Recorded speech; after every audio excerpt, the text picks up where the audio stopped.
بالله من الشيطان الرجيم بسم الله الرحمن الرحيم صلوات بآواز بلند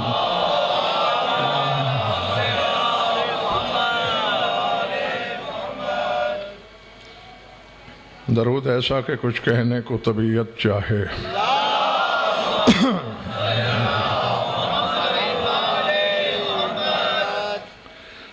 توجہ ہے، بات شروع کی جائے۔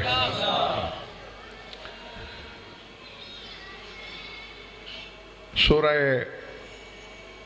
زخرف سے ایک آیت پیش نظر ہے میرے، جہاں جہاں بھی آپ تشریف فرما ہیں جو بھیجوں وصول کیجئے گا، ہر لفظ ورق دل پہ لکھیے، بات سمجھ میں آئے تو پھر اتنا بولیے کہ مجھے احساس ہو کہ میرا خطاب علی کو ماننے والوں سے ہے، سوچنے والوں سے نہیں ہے۔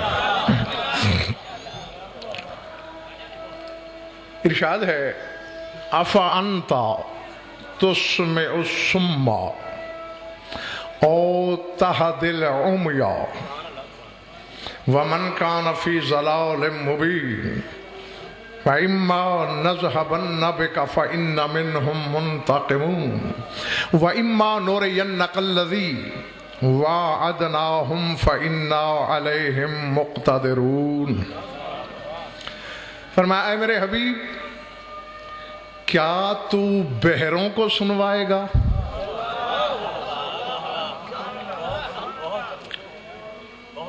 سمجھ میں آئی بات؟ افانتا تسمع الصم، جو کانوں سے بہرے ہیں انہیں سنوائے گا، او تہدی العمی، یا جو مادرزاد اندھا ہے تو اس کو راستہ دکھائے گا۔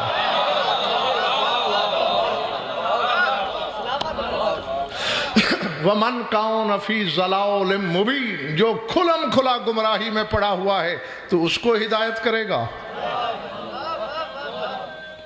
نہیں، اب یہ ذہن میں رکھیے، تمہارا رسول بڑا ہے یا حضرت ابراہیم؟ سوچنے والی بات ہی کوئی نہیں۔ ابراہیم سے اللہ کہہ رہا ہے اذن فی الناس بالحج یاتوک رجالا وعلی کل ضامر یاتین من کل فج عمیق، کہ لوگوں میں حج کی اذان دو۔ حضرت ابراہیم نے کعبۃ اللہ کے پاس کھڑے ہو کے کہا حلم الحج، قیامت تک پیدا ہونے والے نطفوں نے بھی ابراہیم کی آواز سنی۔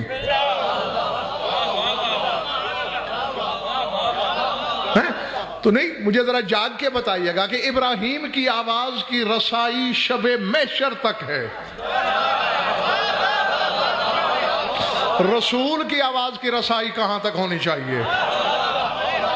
تو کیوں اسے اللہ کہہ رہا ہے افانت تسمع الصم، کیا تو بہروں کو سنوائے گا؟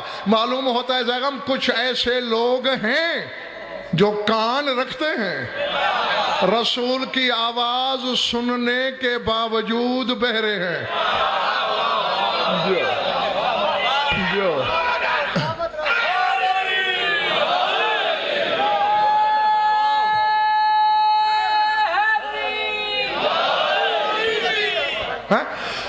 اور اسی طرح اندھے پن کی بات بھی یہی ہے۔ تھوڑی اس کی سیٹی بند کرو، زیادہ کرخت ہے آواز۔ او تہدی العمی، یا جو ماں کے پیٹ سے ہی نابینا ہے، اندھا ہے، اس کو راستہ دکھائے گا۔ یہ بالکل اس کی بات ہو رہی ہے جس کے بارے میں اللہ کہہ رہے ہیں من کان فی ہذہ اعمی فہو فی الآخرۃ اعمی، فرمایا جو دنیا میں اندھا رہا آخرت میں بھی اندھا ہی رہے گا۔ تو یہ آنکھوں کے اندھے کی بات ہی نہیں ہو رہی، کیونکہ جو ہی آخرت کی لیتا ہے مرنے والا تو اس سے بڑا بینائی کوئی نہیں ہوتا۔ 73 فرقے کی کتابوں میں حدیثیں بھری پڑی ہیں کہ اگر پرندہ بھی مرنے والے کی قبر پہ بیٹھے، وہ پرندے کی جنس کو بھی جانتا ہے، یہ بھی جانتا ہے کہ نر ہے یا مادہ۔ تو پھر یہ کون سا اندھا ہے؟ جو یہاں اندھا ہے آخرت میں بھی اندھا ہوگا۔ جب میں نے صافی سے لے کر تفسیر ابو حمزہ شمالی تک کی تفاسیر کی ورق گردانی کی تو جواب یہ ملا من کان عاما عن امیر المومنین علی ابن ابی طالب، جو یہاں علی کے ذکر سے اندھا ہے. جو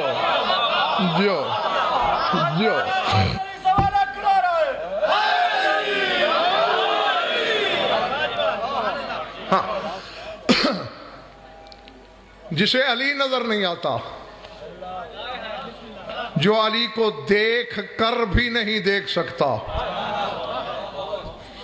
اس اندھے کی بات ہو رہی ہے کہ تو نہ اس کو راستہ دکھا سکتا ہے، نہ بہرے کو سنوا سکتا ہے. من کان فی ضلال مبین، اور جو کھلم کھلا گمراہی میں ہے اس کو بھی تو ہدایت نہیں کر سکتا. اور اگلا فقرہ اسد، اسی پر ہی میں نے تھوڑی دیر گفتگو کرنی ہے. فرمایا فَإِمَّا نَذْهَبَنَّ بِكَ فَإِنَّا مِنْهُمْ مُنْتَقِمُونَ، اے رسول جب ہم آپ کو یہاں سے لے جائیں گے تو پھر ان سے انتقام لے لیں گے. اللہ عظمت اللہ، سمجھ میں آ رہی میری بات یا نہیں؟ فَإِمَّا نَذْهَبَنَّ بِكَ، جب آپ کو یہاں سے لے جائیں گے، وَإِنَّ مِنْهُمْ مُنْتَقِمُونَ. اور تفاسیر اہل بیت کی نیر دے دی، ضمانت کے ساتھ کہہ رہا ہوں. دو تفسیر معصوم نے فرمائی، اِمَّا نَذْهَبَنَّ بِكَ فَإِنَّ مِنْهُمْ مُنْتَقِمُونَ بِعَلِيِّ بْنِ أَبِي طالب وَبِالْقَائِمِ فِي الرَّجْعَةِ. فرمایا یہاں تیرے جانے کے بعد ہم علی کے ذریعے انتقام لیں گے، اور رجعت میں علی کے 11ویں بیٹے کے ذریعے انتقام. جو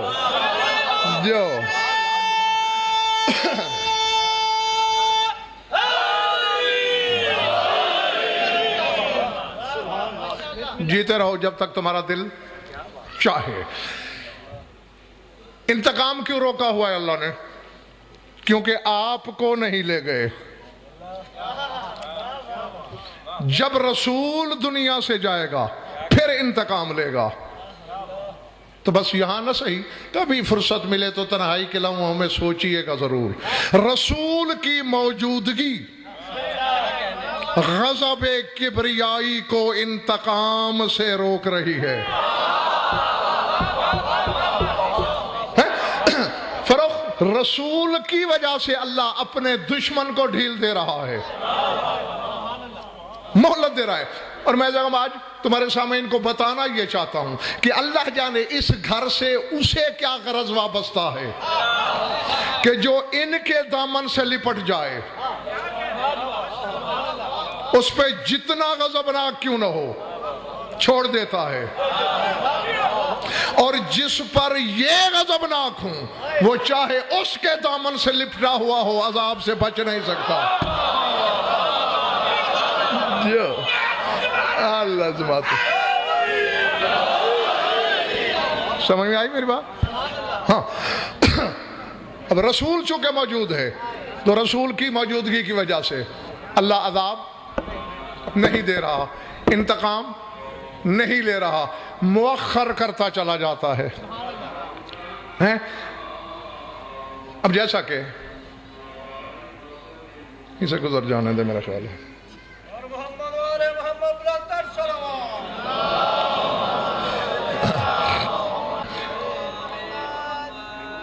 سورہ برات کو پڑھیں. نام برات کیوں ہے؟ آغاز ہی یہیں سے ہو رہا ہے، براءۃ من اللہ ورسولہ الی الذین عاہدتم من المشرکین. فرمایا جن مشرکوں سے تم نے معاہدہ امن کر رکھا ہے، آج سے اللہ بھی ان سے تبرئے کا اعلان کرتا ہے.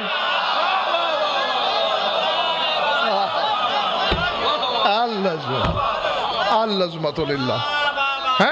اور رسول بھی ان سے بریت کا اعلان کرتا ہے. یعنی یہ سورہ بھی تبرے والا ہے اور بریت کا اظہار. اور بالکل آگے تھوڑی دیر کے بعد پھر کہہ رہا ہے اذان من اللہ ورسولہ الی الناس یوم الحج الاکبر ان اللہ بری من المشرکین ورسولہ، کہ حج اکبر والے دن ایک اذان دلوائی گئی اور اس اذان میں یہ کہا گیا کہ اللہ اور اس کا رسول مشرکین سے بری ہیں. العظمت للہ. اور ہاں یہ میں بتا دوں جو جانتے ہیں سو جانتے ہیں، جو نہیں جانتے وہ جان لیں۔ یہ سورہ برات امیر کائنات نے 2 لاکھ کے جم غفیر میں اکیلے پڑھی تھی۔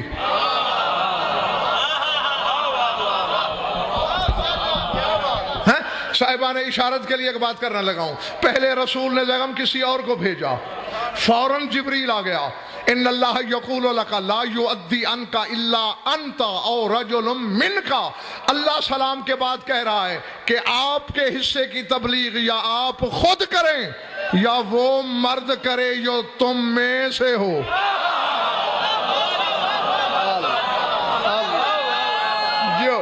جو سمجھ میں آئی بات؟ یا آپ خود کریں یا وہ جو رجل من کا، جو رجل بھی ہو یعنی مرد بھی ہو، اور خالی مرد نہ ہو، من کا ہو بھی تجھ سے۔ وہ امیر کائنات سے برسر منبر کسی نے پوچھا تھا نا کہ موسیٰ افضل ہے یا آپ افضل ہیں؟ فرمایا موسیٰ کو اللہ نے کہا تھا جا کے فرعون کو تبلیغ کر، تو موسیٰ نے کہا تھا انی قتلت منہم نفسا فاخاف ان یقتلون، میں نے فرعونیوں کا ایک قبطی قتل کر دیا تھا، مجھے ڈر ہے کہ اس کے بدلے مجھے قتل نہ کر دیں۔ اور علی فرماتے ہیں میں نے کفار کے گھروں میں موت کی صف بچھا دی تھی۔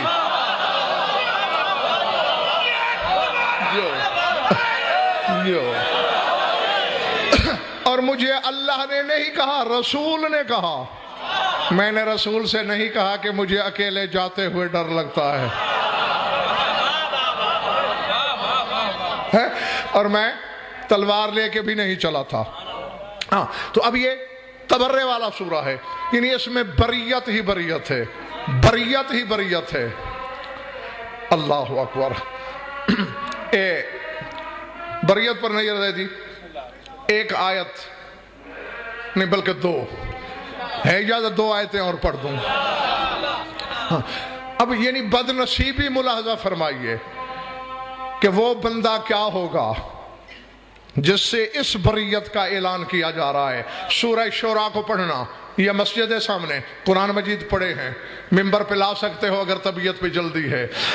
اللہ اپنے رسول سے کہہ رہا ہے وَاخْفِضْ جَنَاحَكَ لِمَنِ اتَّبَعَكَ مِنَ الْمُؤْمِنِينَ فَإِنْ عَصَوْكَ فَقُلْ إِنِّي بَرِيٌّ مِّمَّا تَعْمَلُونَ۔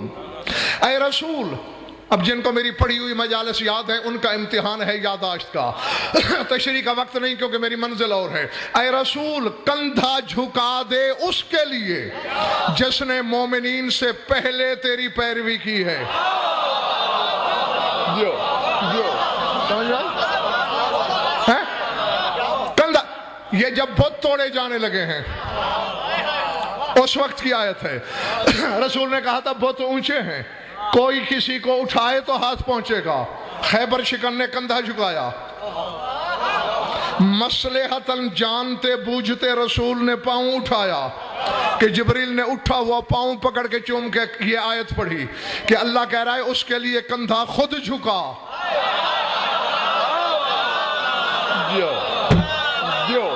سمجھ آ رہی؟ جس نے مومنین سے پہلے تیری اتباع کی۔ ہاں نہیں، یہ حصہ میں کئی دفعہ مجالس میں پڑھتا رہا ہوں لیکن اگلے حصے پہ غور کرنا ہے۔ فَإِنْ عَصَوْكَ فَقُلْ إِنِّي بَرِيٌّ مِّمَّا تَعْلَمُونَ، اور اس معاملے میں اگر لوگ تیری نافرمانی کریں تو کہہ دینا جو عمل تم کرتے ہو میں محمد اس سے بری ہوں۔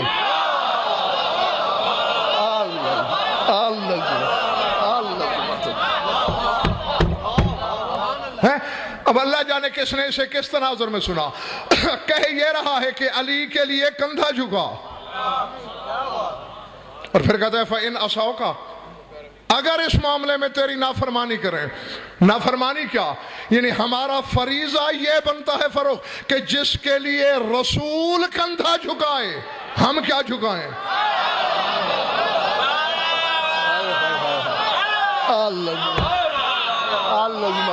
العظمت للہ۔ پلے پڑھیے بات، قبروں والے دوست ٹھیک بیٹھے ہیں؟ نہیں، اب ہمارا باپ کسی شخص کے گھٹنے چھو کے ملے۔ ہمارا فرض ہے نا ہم پاؤں پہ ہاتھ رکھیں، ایک قدم آگے بڑھائیں۔ کہاں باپ کی عزت، کہاں رسول کا احترام، جس کے لیے رسول کندھا جھکائے۔ اب نہیں میں، کیونکہ یہ تم جانتے ہو، لاتعداد بیان میرے سن چکے ہو، تو تمہیں میرے مزاج کی اچھی طرح شناسائی ہو گئی ہوگی۔ علی بادشاہ کے معاملے میں نے کبھی گھونگھٹ میں آٹا نہیں پھانکا اور نہ پھانکنے دیا ہے۔ جو میرے اندر کا مفتی اسد کہتا ہے وہ یہ کہتا ہے کہ جس کے لیے محمد کندھا جھکائے ہم کم از کم پیشانی جھکائیں۔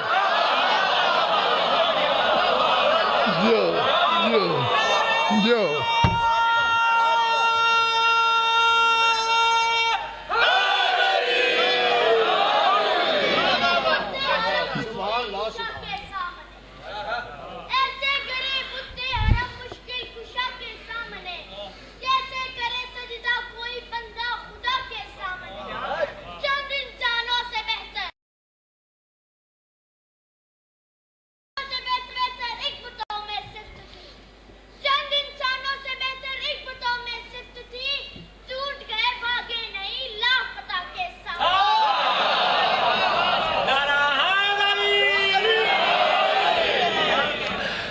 میرے بچے، خدا محمد والے محمد کے صدقے تمہارے حسن مودت میں اضافہ کرے، لیکن میرے شہنشاہ کی یہ عزت نہیں کہ اسے بت سجدہ کریں۔ علی کی عزت یہ ہے کہ جس دن سے علی نے اسے قبلہ بنایا ہے وہ دن ہے، اور آج کا دن ہے۔ خدائی کعبے کا سجدہ کرتی ہے، کعبہ علی کو سجدہ کرتا ہے۔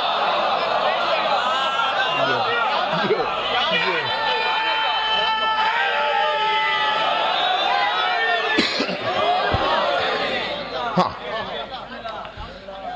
سمجھ میں آگئی بات؟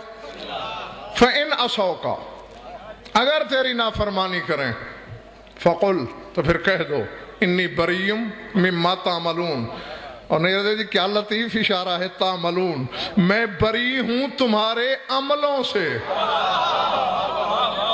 چونکہ قرآن عمل کی بات کر رہا ہے، علی کے معاملے میں عمل میں احتیاط رکھا کرو کہ کہیں تم وہ عمل تو نہیں کر رہے ہو جس سے رسول بری ہے۔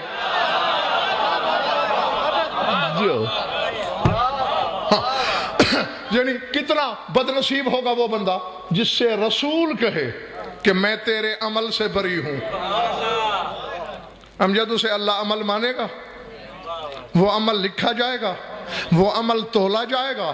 ایسے ہی لوگوں کے بارے میں سورہ کاف کہہ رہی ہے فَلَا نُقِيمُ لَهُمْ يَوْمَ الْقِيَامَةِ وَزْنًا، ہم ان کے عملوں کا وزن کریں گے ہی نہیں، کیونکہ عمل ہو تو لیں۔ خدا اسے عمل تسلیم ہی نہیں کرتا، بلکہ اللہ اسے بد عملی کہتا ہے۔ جی، یعنی دو قرض ہر بندہ علی کے مانتا ہے، قرض کے حق کو پہچانتا نہیں۔ ایک اسلام پر قرض ہے علی کا۔ امام ششم سے پوچھا ہے نا کسی نے کہ مولا رسول نے جو فرمایا ضربت علی یوم الخندق افضل من عبادت الثقلین، علی کی ایک ضرب خندق والی ثقلین کی عبادت سے افضل ہے۔ وہ ثقلین کہاں تک ہے؟ عباس کے علم کے پھریرے میں ہاتھ ڈال کے کہہ رہا ہوں، جھوٹ بولوں تو عذاب الہی کی گرفتاری میں آ جاؤں۔ مولا نے بلا تشبیہ اپنے سینہ توحید گنجینہ کی طرف اشارہ کر کے فرمایا وَأَنَا مِنَ الثَّقَلَيْنِ، فرمایا میں بھی ثقلین میں شامل ہوں۔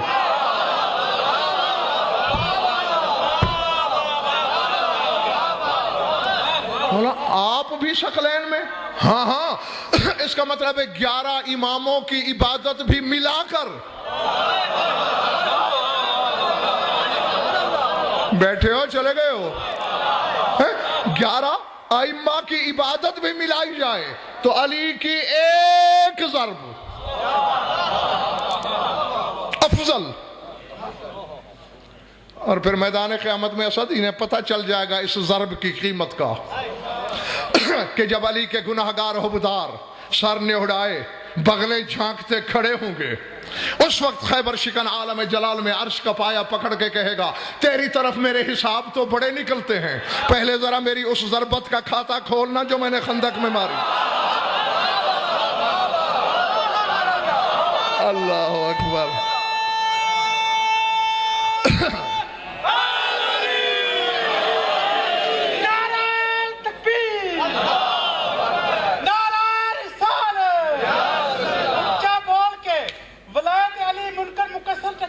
کھول کے تب ایسے بلند کر کے نعرہ حیدری مسلم آواز بلند سلوات. ارادے ہیں مولا وہ کیسے؟ فرمایا وہ ایسے. میں کون ہوں؟ مولا اب امام حق. فرمایا میں کس کا امام ہوں؟ مشرکوں کا؟ نہیں مولا مومنین کا، مسلمین کا. فرمایا میں کلمہ پڑھنے والوں کا امام ہوں نا. اس دن تو مقابلہ ہی کل ایمان اور کل کفر کا تھا. اگر خدا نہ خواستہ اس دن علی مارے جاتے تو دنیا میں کفر ہی کفر ہوتا.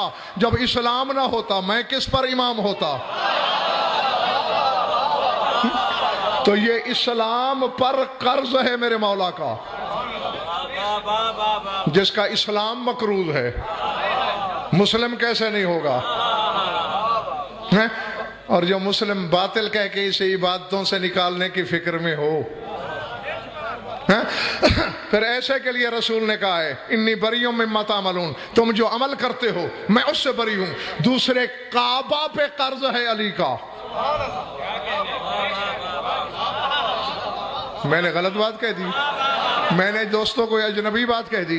کعبہ مقروض نہیں ہے علی کا، تھا نا. یعنی جو خالی مکان تھا علی نے اسے قبلہ کر دیا. اور یہ علی بادشاہ کا اپنا نصیب ہے. وہ نصیبہ ساز بادشاہ ہے، وہ مقدر گر ہے، وہ قسمت بنانے والا ہے کہ جہاں اتر آئے. اب یہی دیکھ لو کہ کعبے میں اترا، مکان کو قبلہ کر دیا. اگر کسی مومن کے دل میں اتر آئے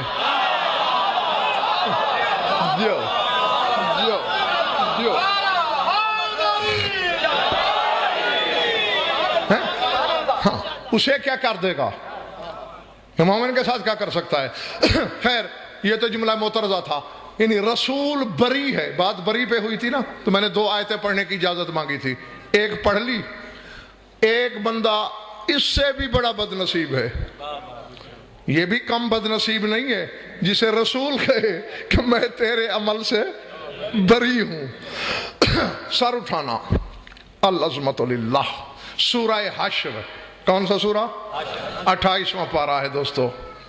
اللہ فرماتا ہے کمثل الشیطان، فرمایا شیطان کی مثال دیکھو. اذ قال للانسان اکفر فلما کفر قال انی بری منک انی اخاف اللہ رب العالمین. کہا شیطان کی مثال دیکھو، اس نے انسان سے کہا کافر ہو جا، ہو گیا.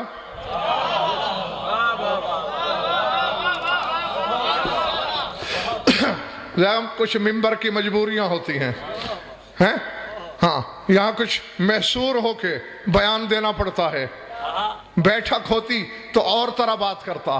جاگ کے تمام شیعہ سنی دوست اپنی لوح دل پہ لکھیے گا. اللہ کہتا ہے شیطان نے انسان سے کہا کافر ہو جا. فلما کافرا، جب اس کے کہنے سے بندہ کافر ہو گیا، قال انی بری منک، شیطان نے کہا چل چل دفع، میں تجھ سے بری ہوں.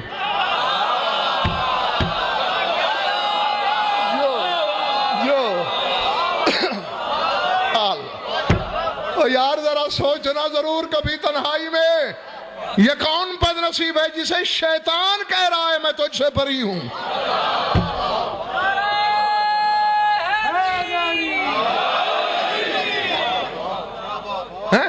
اور آؤ میری بات نہیں مانتے، کل بے شک اپنی پسند کے عالم سے ٹاکرا کسی عالم سے کرنا، ہاں ہاں، فقط اشتہاروں میں علامہ لکھوانے والوں سے نہیں، ہاں کسی حقیقی عالم سے رابطہ کرنا کہ کیا تفاسیر اہل بیت میں ایسا آیا ہے یا نہیں. جب قرآن کے وارثوں سے نیرزیدی پوچھا گیا یہ کون ہے، ہم نے تو کبھی نہیں دیکھا کہ شیطان آ کے انسان سے کہہ رہا ہو کافر ہو جا.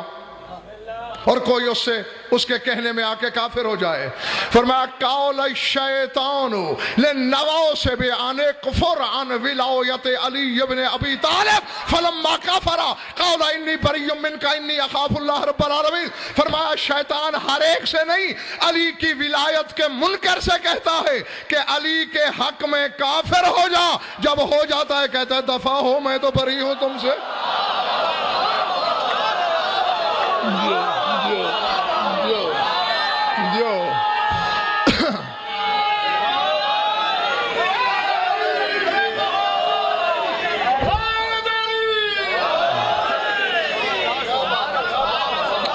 اللہ سمجھ میں آگئی بات دوست؟ سمجھ میں آئی؟ گھبرا تو نہیں گا میرے دوست؟ شیطان جس سے بری ہو اور کہہ کے آ رہا ہے انی اخاف اللہ رب العالمین، میں عالمین کے پروردگار اللہ سے ڈرتا ہوں. یعنی علی کی ولایت کے معاملے میں شیطان کو بھی ڈر ہے. اور جس آدم کے بیٹے کو نہ ہو وہ اپنے بارے میں خود سوچ لے. ڈر گئے. پھر میں واپس آتا ہوں سورہ برات. بات بھول تو نہیں گئی؟ یعنی بات تبرے سے ہے. اور 2 دفعہ اللہ نے وہاں کہہ دیا کہ مشرکین سے اللہ بری ہے. اور اذان دلوائی گئی. مولا امیر خود فرماتا ہے واللہ انا ذالک الاذان، اللہ کی قسم وہ اذان میں علی ابن ابی طالب ہوں. ہاں، اور اس میں بھی کیا کہا؟ ان اللہ بری من المشرکین ورسول، اللہ اور اس کا رسول مشرکین سے بری ہیں. اب ذرا میں ان کا اقتدار دیکھنا ہے. مشرکین سے بری، اور بالکل ایک آیت چھوڑ کے آگے کہہ رہا ہے رسول سے اسی سورہ برات میں وَإِنْ أَحَدٌ مِّنَ الْمُشْرِكِينَ اسْتَجَارَكَ فَأَجِرْهُ حَتَّى يَسْمَعَ كَلَامَ اللَّهِ وَأَبْلِغْهُ مَا مَنَهُ. اے رسول اگر کوئی مشرک آپ سے پناہ مانگے اسے پناہ دے دینا.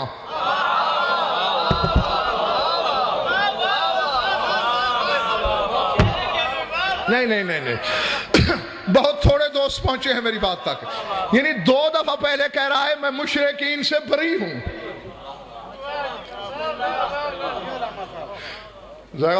علم کی قسم میرا دل چاہتا ہے میں کرسی سے اڑ جاؤں، کیونکہ میرے تو سامنے تفسیر پھر رہی ہے نا آیت کی. آپ کو بھی انشاءاللہ اس خوشی میں شامل کرتا ہوں. 2 دفعہ بریت کا اظہار کر کے کہتا ہے وَإِنْ أَحَدٌ مِّنَ الْمُشْرِكِينَ اسْتَجَارَكَ فَأَجِرْهُ، اگر کوئی مشرک آپ سے پناہ مانگے تو دے دینا. بھالنے والے عجیب بات ہے، 2 دفعہ کہتا ہے میں بری ہوں، اور ٹھیک ایک آیت کے بعد 4تھی آیت میں کہا بری ہوں، پہلی میں کہا بری ہوں، 4تھی میں کہا بری ہوں. یہ 6ٹھی آیت ہے جس میں کہا اگر کوئی پناہ مانگے تو دے دینا. پالنے والے وجہ کیا ہے؟ چکر کیوں ہے؟ کہا حتی یسمع کلام اللہ، چلو رسول اسے پناہ دے گا، پناہ کی آڑ میں میرا کلام سنے گا. اور غضنفر تفاسیر اہل بیت کی ڈنکے کی چوٹ پر ضمانت لیتے ہوئے کہتا ہے قرآن کے 7ویں وارث سے تیرے امام موسیٰ کاظم علیہ السلام سے پوچھا گیا کیا سنوانا چاہتا ہے اللہ اپنا کلام مشرک کو؟ کہا حتی یسمع کلام اللہ ہے وَيُقِرَّ بِفَضْلِ امیر المومنین، کہ اللہ چاہتا یہ ہے میں جب علی کی فضائل پر مبنی آیتیں بھیجوں گا ہو سکتا ہے علی کے فضائل کا اقرار کر لے.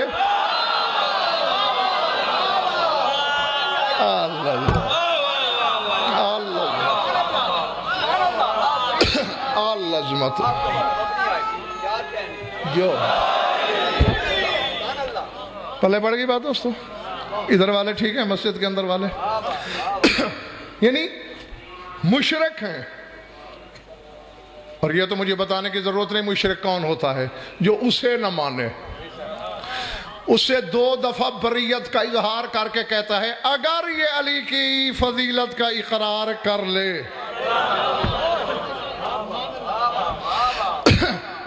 اب نظر دے دی. میں پھر اپنے سامعین محترم کے حافظ آزماتا ہوں اسی منبر سے، اسی کرسی پہ بیٹھ کر. میں نے تمہیں یہ حدیث رسالت سنائی تھی. رسول نے فرمایا تھا ان اللہ لاشد غضبا علی من اشرک بولایت علی ابن ابی طالب ممن اشرک باللہ. فرمایا جو بندہ اللہ سے شرک کرے اللہ اس پہ تھوڑا غضبناک ہوتا ہے، اور جو علی سے شرک کرے اس پر زیادہ غضبناک ہوتا ہے.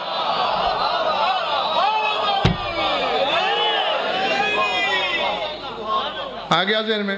کیوں؟ وجہ اس کی وجہ بھی یہی ہے کہ اللہ علی کے منکر سے کہے گا کہ اس بندے نے مجھ سے شرک کیا، چلو میں تو اسے نظر نہیں آتا،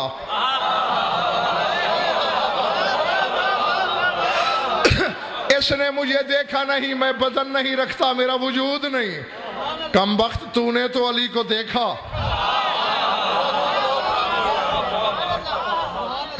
میں نے اسے توحید کا بدن بنا کے بھیجا، کبریائی کا جسم بنا کے بھیجا، اس لیے اس پر زیادہ غضبناک. تو اب نتیجہ کیا آیا ہے ہمارے سامنے؟ اپنے دشمن کو کچھ نہیں کہہ رہا، اگر ان کی پناہ میں ہے.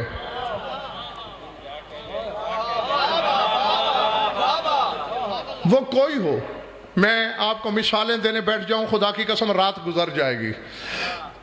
ہاں زیادہ وقت میں تمہارا ضائع نہیں کرنا چاہتا. اس کا دشمن ان کی پناہ میں، وہ چپ ہے. یا نہیں، میں جگہ مزید آسان کروں، اللہ کا دشمن اگر رسول کی پناہ میں ہے تو امان میں ہے. خدا کے لیے جاگنا، خدا کے لیے جاگنا. اللہ کا منکر اگر رسول کی پناہ میں ہے امان میں ہے. پہلے تو میں چھوٹی سی حدیث سناتا ہوں، پھر اگلی بات. امیر کائنات سے کسی نے پوچھا مولا یہ کعبے کے پردوں کو پکڑ کے دعا مانگنے کا حکم کیوں ہے؟ فرمایا افرائیت ان جنا احدن للملک ثم اخذ بثوبہ. کہا کسی بندے پر بادشاہ یا بڑا آدمی ناراض ہو جائے، وہ اس کا دامن نہیں پکڑ لیتا اور کہتا ہے تجھے تیرے فلاں پیارے کا واسطہ مجھے معاف کر دے، تو بادشاہ اسے معاف کر دیتا ہے. فرمایا یہ پردے گویا اللہ کا دامن ہے جو اس کو پکڑ کر ہمارے حق کا واسطہ دے.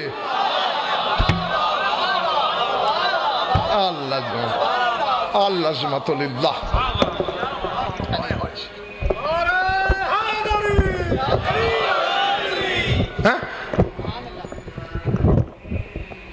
استار کعبہ یعنی کعبے کے پردے کیا ہے؟ اللہ کا دامن. تو اب یہیں سے سوچ لینا نا، اگر کعبے کا غلاف اللہ کا دامن ہو سکتا ہے،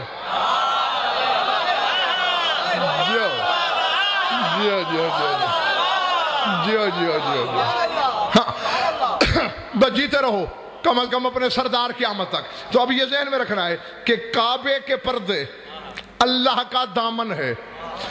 کوئی بندہ اگر رسول کی پناہ میں ہے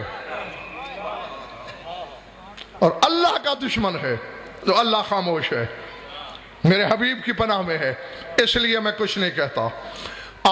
تو شیعہ ہے تو اپنی مرضی کے عالم سے پوچھ کے آنا، کل سنی ہے تو اپنی مرضی کے عالم سے پوچھ کے آنا، کیونکہ 73 فرقے کے نزدیک مسلم ہے کہ فتح مکہ والے دن رسول نے اعلان کیا تھا نا کہ جو فلاں فلاں گھر میں پناہ لے لے اس پہ تلوار نہ چلانا. لیکن افضل ہاشمی 4 بندوں کے بارے میں رسول نے اعلان کیا. کون کون سے؟ اکرمہ بن ابو جہل، عبداللہ بن اختل، عبداللہ بن ابو سرا اور قیس بن سبابہ. ان 4 بندوں کے لیے رسول نے صحابہ کو دیکھ کر کہا فَقْتُلُوهُمْ وَلَوْ وَجَدْتُمْ مُتَعَلِّقِينَ بِأَسْتَارِ الْكَعْبَةِ. یہ 4 بندے کعبے کے پردے کو بھی لپٹے ہوئے ہوں تو قتل کر دینا.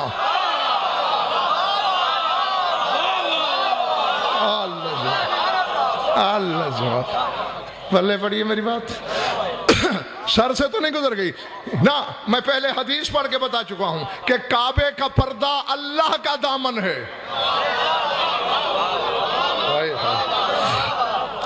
جو رسول کے دامن میں ہے وہ اس کی امان میں ہے، اور اگر کوئی ان کا دشمن ہے، چونکہ ان میں کسی نے رسول کی حجب لکھی تھی، اشعار میں منقصد بیان کی تھی رسول کی، رسول کہتا ہے کعبے کے پردے کو لپٹے ہوئے ہوں تو بھی قتل کر دینا۔ اب اس سے بڑا اقتدار اور کیا ہو سکتا ہے کہ اللہ کے دامن سے چمٹا ہوا ہو اور یہ مار ڈالیں۔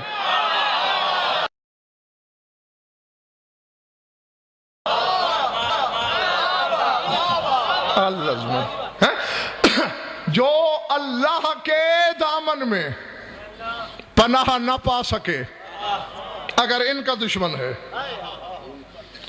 اس کے دشمن کو پناہ ہے اگر ان کے دامن میں ہے،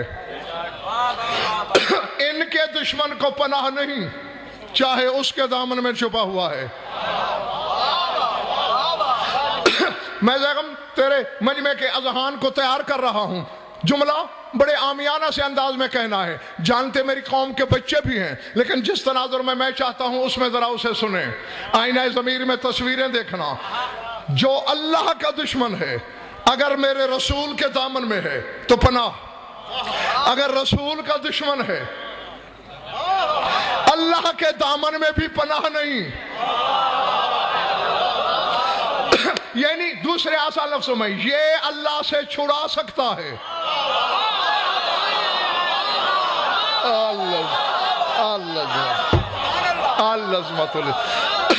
اللہ میرے رسول سے نہیں چھڑاتا۔ اب بس میں توحید کے احترام میں چھڑاتا کا لفظ استعمال کر رہا ہوں،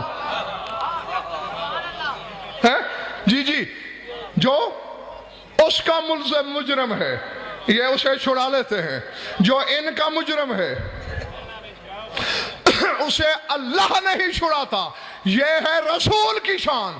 یا علی میں تجھے کیا کہوں، تیری ولایت کا منکر محمد کی بغل میں کھڑا ہو تو عذاب آ جاتا ہے۔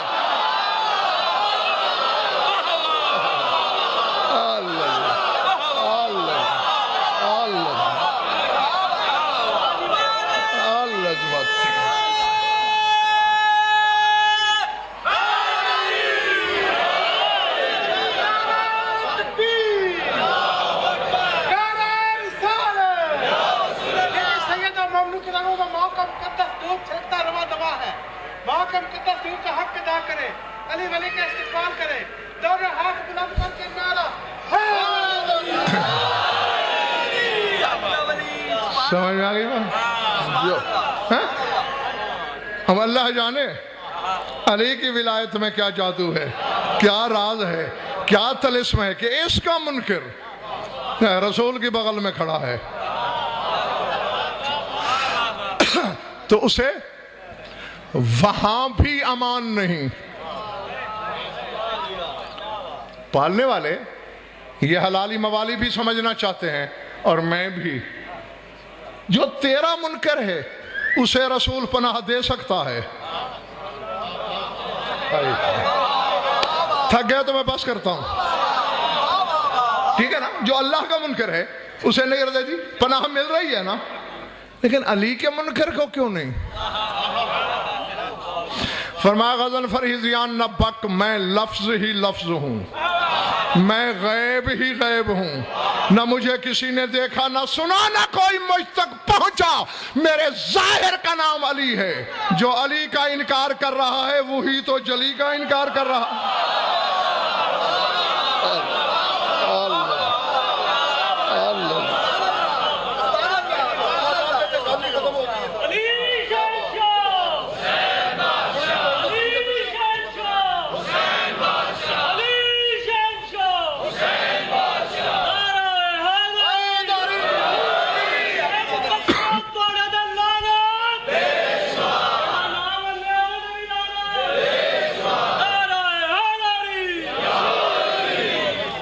سمجھ میں آگئی بات میرے دوست؟ فرمایا جو علی کا منکر ہے وہی تو در حقیقت میرا منکر ہے، کیونکہ مجھے تو کسی نے دیکھا نہیں۔ اب دیکھ لو اتنی بڑی نسبت ہے علی کو جلی سے، زیغم جو عشق کا انکار کرے. اب آجمی صاحب علی کا نمک چھوکریں مارنے لگا ہے میری پسلی میں. حلال زادو مجھے اتنی اجازت تو دو کہ اپنے مالک کا نمک حلال کروں. منکر علی کا ہے. اللہ کہتا ہے حقیقت میں یہ میرا منکر ہے. جو براہ راست منکر ہے اسے نہیں کہہ رہا، علی کے منکر کو کہہ رہا ہے کہ اس نے میرا انکار کیا. تو جس نے نماز میں علی کو باطل کہا، اللہ کہے گا اس نے مجھے باطل کہا.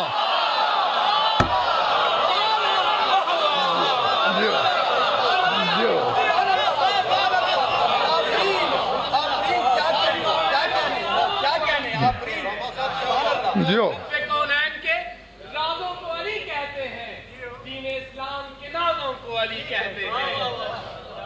رب کونین کے نازوں کو علی کہتے ہیں، رب کونین کے رازوں کو علی کہتے ہیں، دین اسلام کے نازوں کو علی کہتے ہیں. تم تو کہتے ہو کہ علی جز عبادت ہی نہیں، ہم تو کہتے ہیں کہ اللہ کے نبیوں کی نمازوں کو بھی علی کہتے ہیں.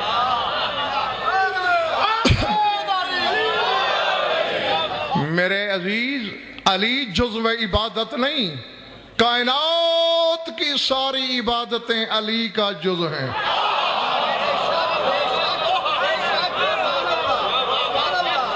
سمجھ میں آ رہی ہے؟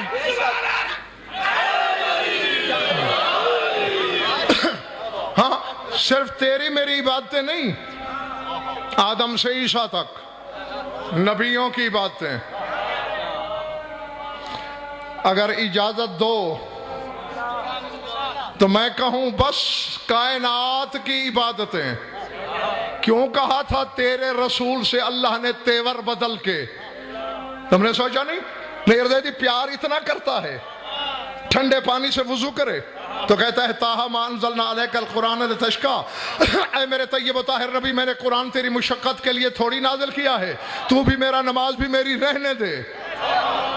پانی کی ٹھنڈک برداشت نہیں کرتا، دانا زمین پہ گرا ہوا بھن رہا ہے، کڑاکے کی دھوپ میں کہتا ہے آج یہاں پادانوں کا منبر بنا کے اعلان نہ کیا تو تو نے میری رسالت نہیں پہنچائی.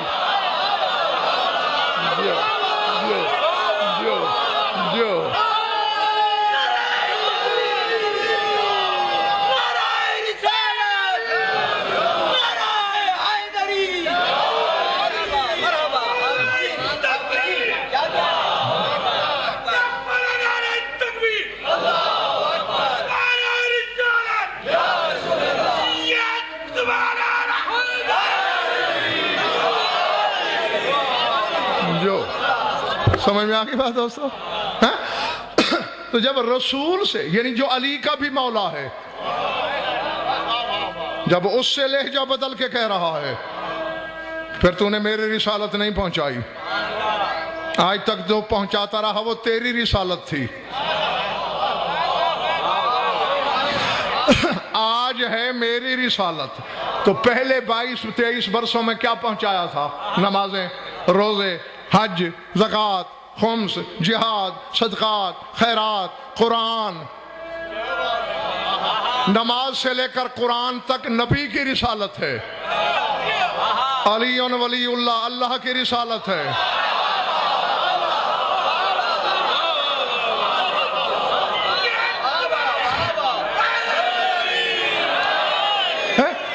ہاں، شاد بادشاہ حلالیو، ذرا جاگ کے مجھے ایک بات کا فیصلہ کر کے دینا. قرآن کس کی رسالت ہے؟ رسول کی.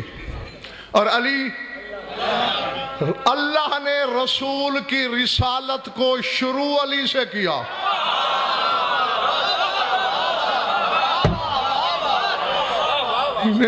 اب جس نے داد دی ہے مجھے نہیں پتا کیوں دی ہے، اور جو حیران نگاہوں سے مجھے دیکھ رہا ہے میں نہیں جانتا کہ وہ کس خوشی میں دیکھ رہا ہے. قرآن بسم اللہ سے شروع ہوتا ہے نا، بسم اللہ بے سے شروع ہوتی ہے، اور بے پڑھی نہیں جاتی جب تک نقطے سے نہ گزرو.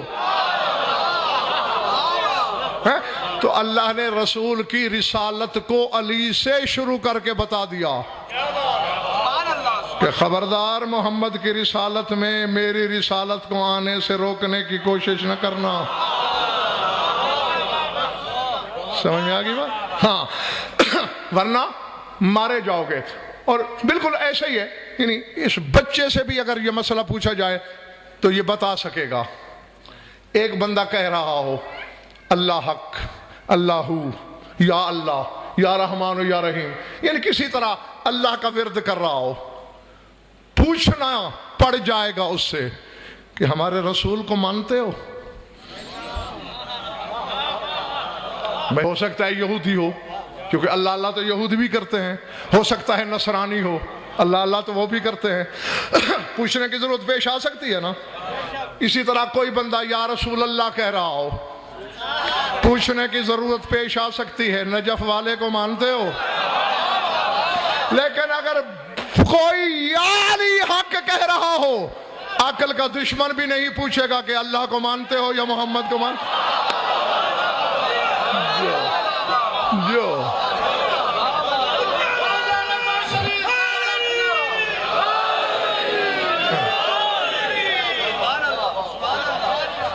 درود پڑھ لو مل کر بآواز بلند۔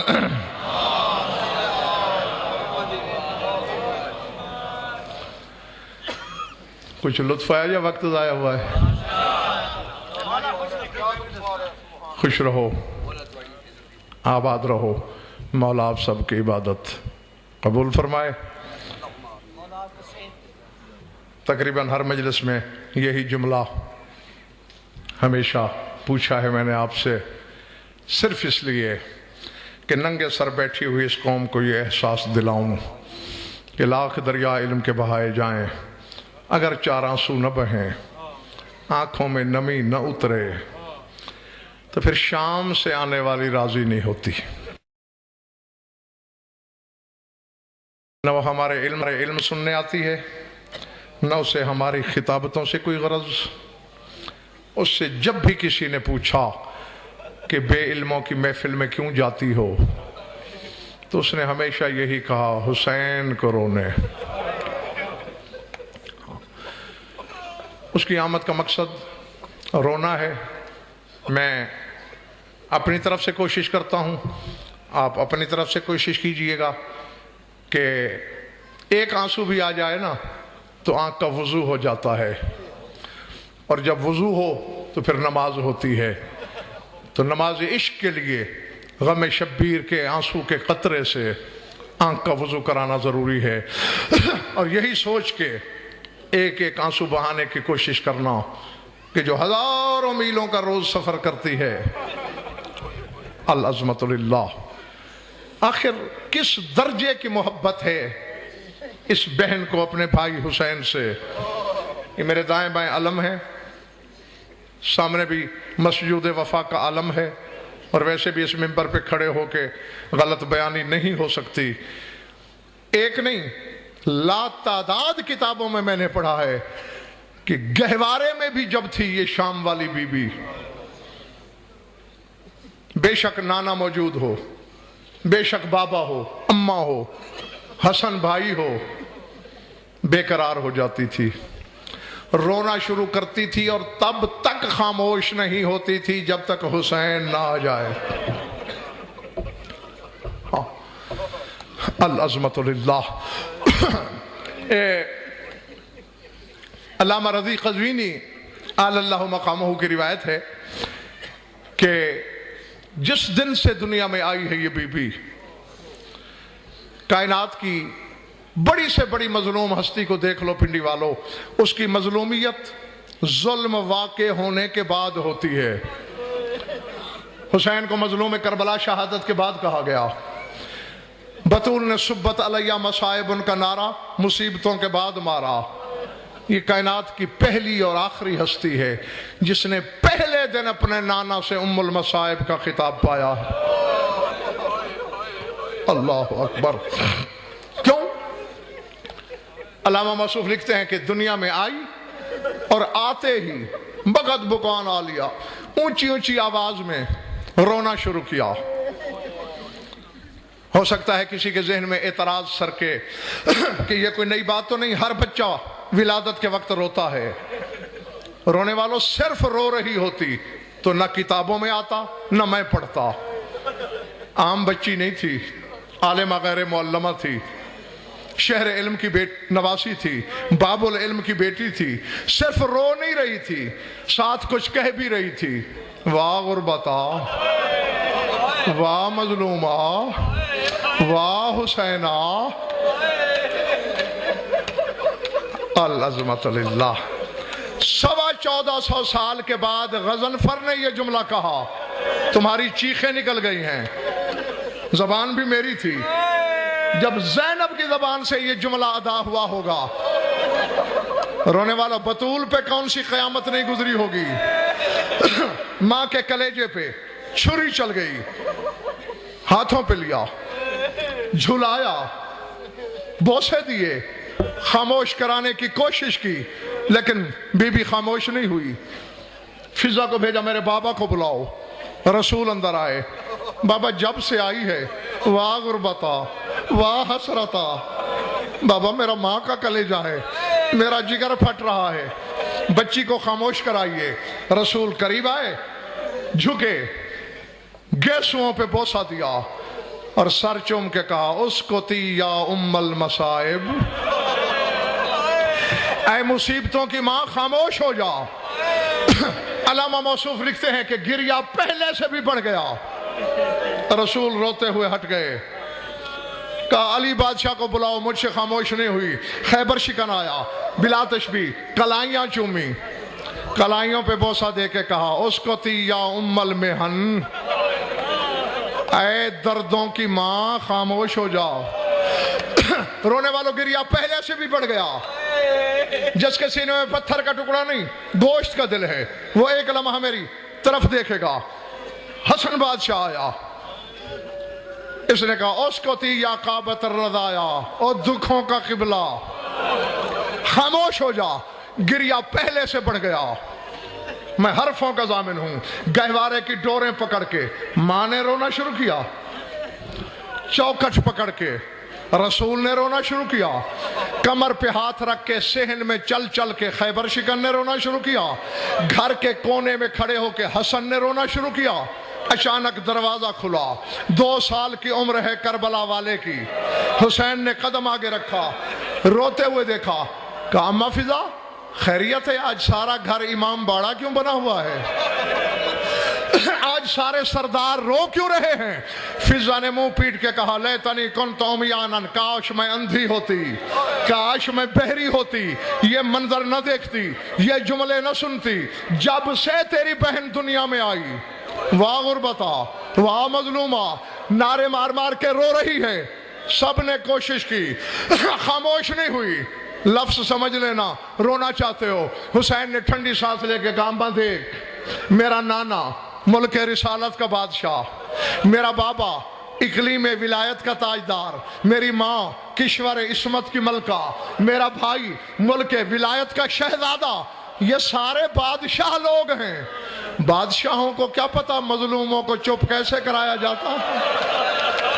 اماں مظلوموں کو تو کوئی مظلوم خاموش کرائے۔ اللہ اکبر، اب کربلا کا مظلوم آ گیا ہے۔ اب میں دیکھتا ہوں کہ یہ مظلومہ خاموش کیسے نہیں ہوتی۔ میری دعا ہے اس غم میں رونے والی آنکھیں خدا کرے کسی غم میں نہ روئیں۔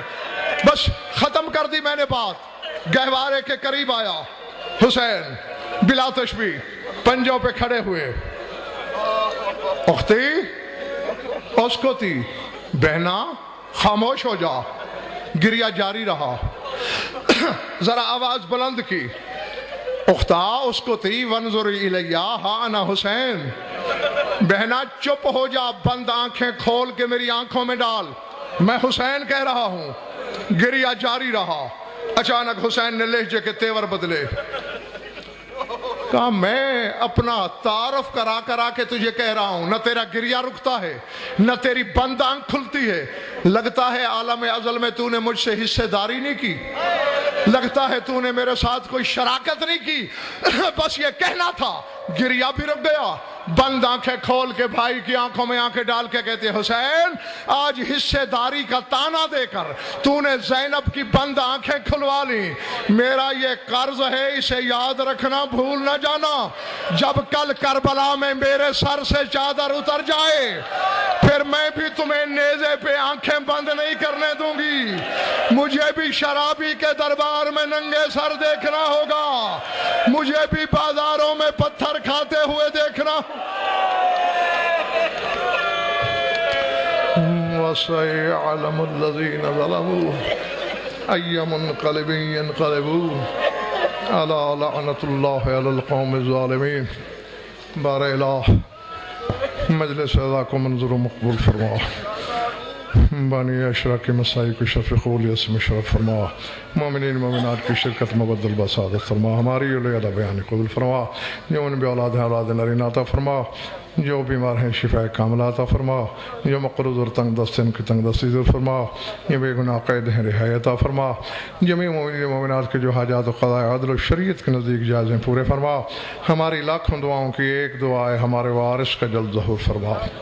اللہم کن ولیک الحجت بن الحسن صلواتک علیہ وعلی آبائہ فی هذه الساعة وفی کل ساعة من ساعات اللیل والنہار ولی وحافظ وقائد وناصر ودلیل وعین حتی تسکنہ ارضک وتمتعہ فیہا طویلا یا رب محمد وآل محمد اجل فرج آل محمد ربنا تقبل منا انک انت السمیع العلیم بجاہ محمد وآل بیتہ الطاہرین۔